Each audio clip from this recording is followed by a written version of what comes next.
Good morning friends, હું અજય ત્રિવેદી અને આજે આપણે ધોરણ 10 વિષય ગણિતમાં પ્રેક્ટિસ બુકમાં સ્વાધ્યાય 13 ના એક્ઝામ્પલ જોઈ રહ્યા છે. તો ચાલો શરૂ કરીએ. મિત્રો, સ્વાધ્યાય 13.2 નો છેલ્લા નંબરનો એક્ઝામ્પલ 9મા નંબરમાં, એમાં નીચે આપેલ આવૃત્તિ વિતરણનો બહુલક શોધો અને સાથે સાથે આપણને મધ્યક શોધવાનું પણ કીધેલું છે. હવે મિત્રો, ઘણીવાર એવું પણ બની શકે કે એકલો બહુલક કીધો હોય તો આ ભાગ તમારે ગણવાનો, એમાં કોઠો દોરવાની કોઈ જરૂર નથી, અને મધ્યક એકલો શોધવાનો કીધો હોય તો આ બહુલકની જરૂર નથી, ફક્ત આપણે મધ્યકની જ ગણતરી કરવાની. અહીંયા જુઓ મિત્રો, આપણને વર્ગ આપ્યો છે 0-15, 15-30, 30-45. હવે આ વર્ગ જોતા તમને એવું ખ્યાલ આવે છે કે બંને વચ્ચેનો તફાવત કેટલાનો દેખાય છે? 15 નો દેખાય છે. એટલે કે 0 માં 15 ઉમેરો 15, 15 માં 15 ઉમેરો 30, 30 માં 15 ઉમેરો 45. એટલે એનો મતલબ મિત્રો શું થયો કે h બરાબર વર્ગ લંબાઈ તફાવત આપણને કેટલાનો આપ્યો છે? 15 નો આપેલો છે. બીજું, આપણને આવૃત્તિ આપેલી છે, બરોબર. હવે આપણે સૌપ્રથમ પહેલા મધ્યક શોધીએ તો મધ્યકની અંદર કુલ 5 તમારે કોઠા દોરવા પડે. એમાં પહેલો કોઠો છે, એમાં પહેલું ખાનું વર્ગનું આવે અને એના નીચે મિત્રો કુલ આવે. બીજું આવૃત્તિ fi, ત્રીજું મધ્ય કિંમત xi, ચોથું ખાનું ui નું અને પાંચમું ખાનું fi ui આવે. હવે પહેલા ખાનાની અંદર વર્ગ તમને આપેલો છે એ લખવાનો, બીજા ખાનામાં આવૃત્તિ fi તમને આપેલી છે એ લખવાની. ક્લિયર? હવે આટલું કર્યા પછી આવૃત્તિના ખાનામાં છેલ્લે તમારે કુલ આવૃત્તિ n લખવાની. એટલે આ બધાનો તમારે સરવાળો અહીંયા લખવો પડે. તો જો આપણે સરવાળો કરીએ તો 4 ને 5 9, 9 ને 3 12, 12 ને 5 17, 17 ને 6 23 ને 2 25 ને 5 30 નું 0 વધી પડી 3, 3 ને 2 5, 5 ને 4 9, 9 ને 6 15, 15 ને 4 19 ને 1 20. તો કેટલા મળ્યા મિત્રો? 200 મળ્યા. એટલે n બરાબર આપણને અહીંયા કુલ આવૃત્તિ બરાબર કેટલી મળી ગઈ? 200. હવે ત્યાર પછી આટલું કર્યા પછી મધ્ય કિંમત xi શોધવાની. હવે મધ્ય કિંમત શોધવા માટે વર્ગમાં અધઃ સીમા અને ઉર્ધ્વ સીમાનો સરવાળો કરવાનો. હવે આ બેનો સરવાળો કરો, 0 + 15 એટલે 15 થાય. 15 ને 2 વડે ભાગો તો કેટલા આવે? 7.5. 15 ના અડધા કેટલા થાય મિત્રો? 7.5 થાય, બરોબર. હવે 15 + 30 એટલે 45. 45 ને તમે 2 વડે ભાગો તો મિત્રો કેટલા આવે? 22.5 આવે. કેટલા મળે? 22.5. તો આપણે અહીંયા લખીએ 22.5. હવે 30 + 45 એટલે 75 થાય, અને 75 ને 2 વડે ભાગો તો મિત્રો હવે પાછું ધ્યાન આપો કે 75 ને 2 વડે ભાગીએ તો જુઓ 2 3 6, 2 7 14, અને ભાગ ના ચાલે 0.0 અને 2 5 10. તો કેટલા આયા? 37.5. હવે મિત્રો ભાગાકાર ન કરવો હોય તો એક શોર્ટ ટ્રીક બતાવો. આ બંને વચ્ચે તફાવત વર્ગમાં કેટલાનો આપેલો છે? 15 નો. તો આમાં 22.5, આ દરેક અવલોકનમાં 22.5 માં 15 ઉમેરો તો કેટલા આવે? 37.5. આવી ગયો જુઓ. તો અહીંયા કેટલા લખવાના? 37.5. હવે એમાં 15 ઉમેરો, 37.5 + 15 તો 5. 7 ને 5 12. કેટલા આયા? 52.5. 52.5. હવે એ જ રીતે આમાં 15 ઉમેરો તો 5 7 6 તો કેટલા આવે? 67.5 આવે. એમાં પાછા 15 ઉમેરો તો 5 7 ને 5 12, 6 ને 2 8 તો કેટલા આવ્યા? 82.5 આવ્યા. હવે એમાં પાછા 82.5 માં 15 ઉમેરો તફાવત તો 7 8 ને 1 9 તો કેટલા આવ્યા? 97.5 આવ્યા. બરોબર. તો આ રીતે મિત્રો શોર્ટ ટ્રીક વાપરીને આપણે સમય બચાવી શકીએ, ગભરાવાનું નહીં. હવે આપણે ui શોધવો છે. તો ui બરાબર xi - a upon h. પણ a નથી. હવે a કેવી રીતે શોધવાનું? તો ધ્યાન આપજો. તમારે પહેલા વર્ગ ગણી નાખવાના. 1 2 3 4 5 6 અને 7. તો 7 ના સરખા ભાગ પાડો તો ઉપરના ભાગે 3, નીચેના ભાગે 3. તો વચ્ચે કેટલા વધ્યા મિત્રો? 45. વચ્ચોવચ આવેલું અવલોકન આવૃત્તિ કેટલી છે? 45. એની લાઈનમાં તમારે આગળ જવાનું અને આગળ મધ્ય કિંમતમાં જોવાનું. એટલે કેટલા આવ્યા? 52.5 આવ્યા. આ તમારો મિત્રો શું થશે? a થશે. આ તમે જે લીધો એ કયો લીધો? a લીધો. બરોબર. હવે તમારે આ ui ની ગણતરી કરવાની કોઈ જરૂર નથી. હું શોર્ટ ટ્રીક બતાવી દઉં છું. જુઓ, a ની લાઈનમાં પહેલા 0 મૂકવાનો. 0 માં 1 ઉમેરો, 1 1 માં 1 ઉમેરો, 2 2 માં 1 ઉમેરો, 3.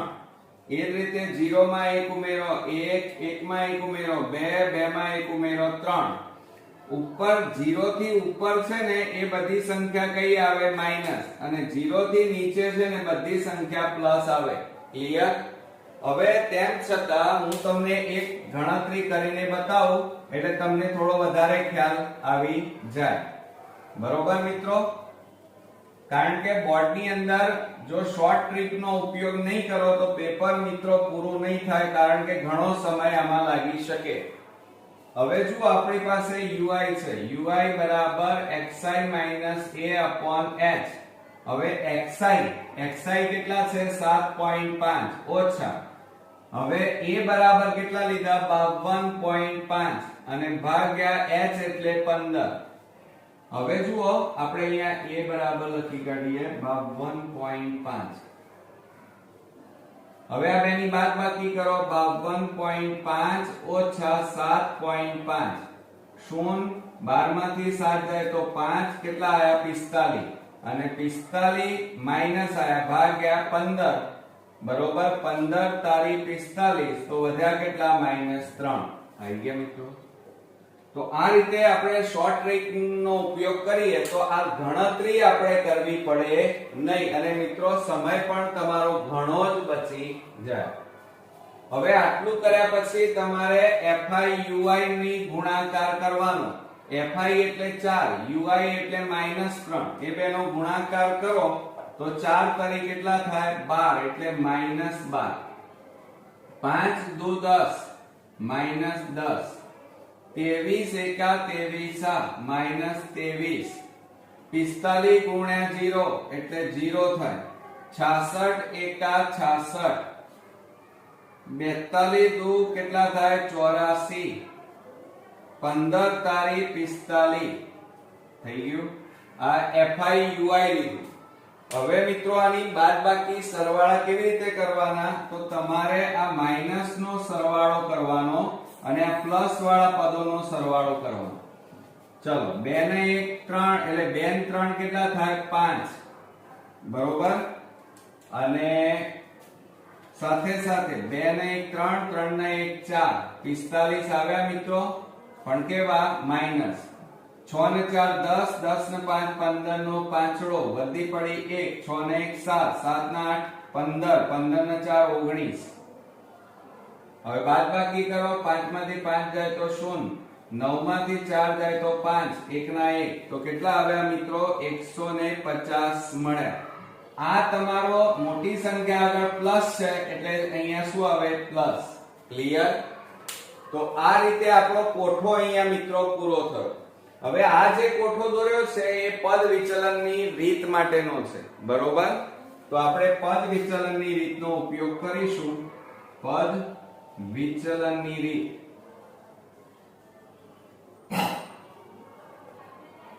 અને પદ વિચલનની રીતે આપણે મધ્યક શોધીએ તો x બાર બરાબર a પ્લસ કૌંસમાં sigma fi ui upon n ગુણ્યા c.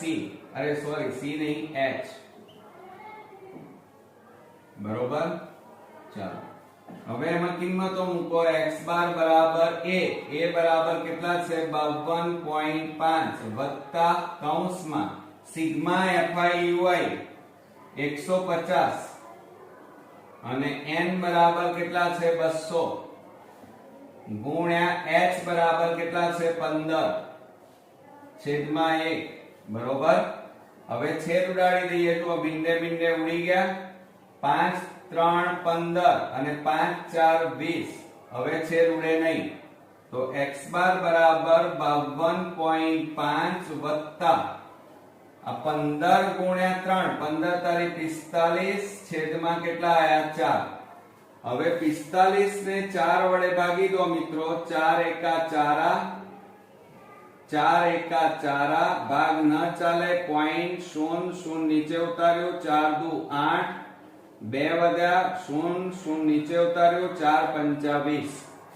તો માટે x બાર બરાબર 52.5 વત્તા આનો ભાગાકાર કર્યો તો કેટલો આવ્યો 11.25. માટે x બાર બરાબર 52.5 વત્તા 11.25. તો 5 7 3 5 ને 1 6. તો કેટલા આવ્યા મિત્રો 63.75. આ શું આવ્યું મિત્રો આપણો મધ્યક જે માંગ્યો હતો એ આપણને મળી ગયો. હવે મિત્રો આપણને પરીક્ષામાં બહુલક એટલે કે z શોધવાનું કીધું છે. તો એમાં સૌપ્રથમ તમારે આવૃત્તિ જોવાની. કોઠામાં આવૃત્તિ રકમમાં જોવાની અને એની અંદર આ આવૃત્તિમાં સૌથી મોટું અવલોકન કયું છે એ તમારે પકડવાનું. તો મોટામાં મોટું અવલોકન કયું છે મિત્રો 66. તો અહીંયા મહત્તમ આવૃત્તિ એને કહેવાય. મહત્તમ એટલે મોટામાં મોટી આવૃત્તિ કઈ 66. અને એની ઉપર જોવાનું તો અવલોકન કયું છે 60-75 ની આવૃત્તિ હોવાથી વર્ગ કયો 60-75 એ બહુલક વર્ગ છે એમ લખાય. ક્લિયર? આટલું કર્યા પછી તમારે બહુલક z માટેનું સૂત્ર તમને ખબર હોય તો એમાં જે જે વસ્તુની આપણને જરૂર છે એ પહેલા લખવી પડે. તો l બરાબર બહુલક વર્ગની અધસીમા. તો આ અધસીમા આ ઉર્ધ્વસીમા. અધસીમામાં કેટલા છે 60. વર્ગની લંબાઈ h. h બરાબર કેટલા છે તફાવત. તો મિત્રો 15. બે વર્ગો વચ્ચેનો આ તફાવત કેટલો છે 15. f1 બરાબર બહુલક વર્ગની આવૃત્તિ. તો આ આવૃત્તિ કેટલી છે 66. હવે f0 બરાબર બહુલક વર્ગની આગળના વર્ગની આવૃત્તિ. આગળના વર્ગની આવૃત્તિ એટલે આની આગળ કઈ સંખ્યા છે 45. તો આપણે અહીંયા લખી કાઢીએ 45. અને f2 બરાબર બહુલક વર્ગની પાછળના વર્ગની આવૃત્તિ. એટલે આ 66 ની પાછળ કેટલા છે મિત્રો 42. તો અહીંયા લખીએ 42. આટલું કર્યા પછી મિત્રો બહુલક z બરાબર l plus f1 minus f0 upon 2f1 minus f0 minus f2 ગુણ્યા h. આ બહુલક માટેનું સૂત્ર ખાસ તૈયાર કરજો અને એની અંદર આપણે હવે કિંમતો મૂકી દઈએ. તો અહીંયા લખીએ આપણે બહુલક z બરાબર l. l બરાબર કેટલા છે 60 plus f1 એટલે 66 ઓછા f0 બરાબર 45 અને છેદમાં 2 કૌંસમાં f1 બરાબર 66 ઓછા f0 બરાબર 45 ઓછા f2 બરાબર 42 કૌંસ પૂરો ગુણ્યા h બરાબર 15. બરોબર. હવે જુઓ મિત્રો આ z બરાબર 60 વત્તા કૌંસમાં 66 માંથી 45 બાદ કરો. 6 માંથી 5 જાય તો 1, 6 માંથી 4 જાય તો 2. કેટલા આવ્યા 21 છેદમાં 2 ચોક 12 નો બગડો 2 ચોક 12 ને 1 13 ઓછા 45 ઓછા 42 અને ગુણ્યા કેટલા આવે 15. હવે મિત્રો આપણે જુઓ z બરાબર 60 વત્તા કૌંસમાં 21 છેદમાં 132 માંથી 45 બાદ કરો, બરોબર. તો 12 માંથી 5 જાય તો 7, અહીંયા 2 રહ્યા, 12 માંથી 4 જાય તો 8, તો કેટલા આવ્યા 87 અને ઓછા 42 અને ગુણ્યા આપણે અંદર લખી કાઢીએ 15. હવે જુઓ મિત્રો શું થશે, તો માટે z બરાબર 60 વત્તા કૌંસમાં 21 છેદમાં આ બેની બાદબાકી કરો, 87 માઈનસ 42 તો 5 કેટલા આયા 45, તો 45 ગુણ્યા અહીંયા કેટલા વધ્યા છે 15 છેદમાં 1. હવે છેદ ઉડાડો, 15 3 45 3 7 21, તો માટે z બરાબર 60 વત્તા 7 આવે. માટે z એટલે બહુલક બરાબર આ બેનો સરવાળો કરો તો કેટલા આવે 67 આપણને મળે. તો મિત્રો આ રીતે આપણને બહુલક z બરાબર 67 અને મધ્યક x બાર બરાબર 63.75 મળે. ઓકે, તો આ રીતે આપણો આ સ્વાધ્યાય અહીંયા સંપૂર્ણપણે પૂરું થાય છે. નેક્સ્ટ વિડીયોમાં નવા એક્ઝામ્પલ સાથે ફરી મળીએ. ત્યાં સુધી ગુડ નાઇટ ફ્રેન્ડ્સ.